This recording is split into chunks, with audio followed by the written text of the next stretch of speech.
কই চিন্তা কই এখানে বসবো আমরা বন্দে মাতরম বন্দে মাতরম। এই দফা এক দাবি এক দফা এক দাবি এক মুখ্যমন্ত্রী হায় হায় মমতা ব্যানার্জি হায় হায়। পুলিশ মন্ত্রীর যা নির্দেশ সেই কাজ করেছে। আজ পুলিশ মন্ত্রী তথা মুখ্যমন্ত্রী মমতা বন্দ্যোপাধ্যায় উনি পরিষ্কার জেনে গেছেন যে যোগ্য কারা অযোগ্য কারা।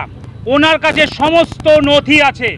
এসএসসি তথা এই যে শিক্ষা ভবন এগুলো সব এক একটা পার্টি অফিসে পরিণত হয়েছে। এগুলো এই সমস্ত ঘুঘুর বাসা থেকেই কিন্তু আজকে অযোগ্যরা চাকরি পেয়েছে।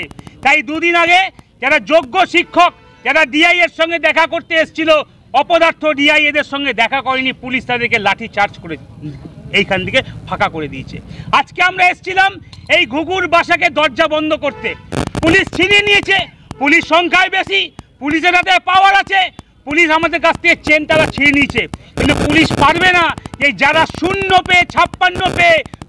পেয়ে যারা 56 নিয়ে ঘুষ খেয়ে যাদের ওএমআর নিয়ে চাকরি হয়েছে তাদের হাত থেকে কিন্তু ওএমআরটা ছিনিয়ে নিতে পারবে না পুলিশ। তার প্রতিবাদ জানাতে আজকে আমরা এসেছিলাম। শিক্ষকদের ওপর যে লাঠিচার্জ হয়েছে তার প্রতিবাদ জানিয়ে আজকে আমরা কংগ্রেস পার্টির পক্ষ থেকে এই শিক্ষা ভবন অভিযান করেছিলাম। পুলিশ তাদের রং দেখালো, পুলিশ তো দেখাবেই। তাই পুলিশের আঁকা উনি হচ্ছে মুখ্যমন্ত্রী, তো মুখ্যমন্ত্রীর নির্দেশ তো আছেই যে তোমরা কিন্তু কোনো বিরোধীদেরকে মুখ খুলতে দেবে না।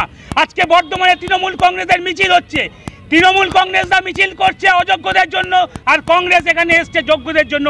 এটাই ফারাক। যোগ্যদের জন্য বিচার চাইতে এসে পুলিশের ঘাট ধাক্কা খাচ্ছি, আর অযোগ্যদের জন্য যারা গলা ফাটাচ্ছে তাদের জন্য পুলিশ কিন্তু নীরব। এটাই পশ্চিমবঙ্গের দ্বিচারিতা। পরবর্তী আমরা 48 ঘন্টার মধ্যে এই ঘুঘুর বাসায় আবার আসবো। অফিসিয়াল টাইম যেদিন এই ডিআই থাকবে দেখবো কতদিন পুলিশ আমাদের হাত থেকে চেনতালা ছিনিয়ে নেয়। পুলিশ কতদিন চেনতালা ছিনিয়ে নেয় আমরা কোমরে দড়ি পড়তে রাজি আছি, কিন্তু এই ঘুঘুর বাসায় আমরা চেনতালা দিয়ে তারপর ছাড়বো। মানে এই সমস্ত দপ্তর যত বেঁচে থাকবে তত অযোগ্যরা চাকরি পাবে, যোগ্যরা বঞ্চিত হবে।